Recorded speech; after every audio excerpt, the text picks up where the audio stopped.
ಅಬ್ಬರದ ಮಳೆಗೆ ಮಲಪ್ರಭಾ ಪಾಂಡ್ರೆ ನದಿಗೆ ಜೀವಕಳೆ.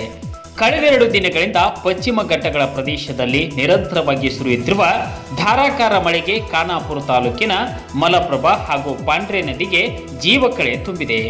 ಜಾಂಬೋಟಿ, ಕನಕುಂಬಿ, ಖಾನಾಪುರದಲ್ಲಿನ ಭಾರೀ ಮಳೆಗೆ ಮಲಪ್ರಭೆಯು ತುಂಬಿ ಹರಿಯುವ ರಭಸಕ್ಕೆ ಖಾನಾಪುರ ತಾಲೂಕಿನ ಹೆಬ್ಬಾನಹಟ್ಟಿ ಗ್ರಾಮದಲ್ಲಿರುವ ಮಾರುತಿ, ಈಶ್ವರ ದೇವಸ್ಥಾನಗಳು ಭಾಗಶಃ ಜಲಾವೃತವಾಗಿವೆ.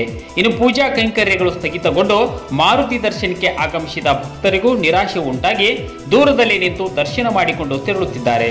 ಇನ್ನು ಉದ್ಭವ ಮಾರುತಿ ದೇವಸ್ಥಾನ ಅಂತಲೇ ಪ್ರಸಿದ್ಧಿ ಪಡೆದಿರುವ ದೇವಸ್ಥಾನವು ಜಲಾವೃತಗೊಂಡ ಹಿನ್ನೆಲೆಯಲ್ಲಿ ಮೇಲ್ಭಾಗದಲ್ಲಿ ನಿಂತು ಪೂಜೆ ಸಲ್ಲಿಕೆ ಮಾಡುತ್ತಿದ್ದಾರೆ.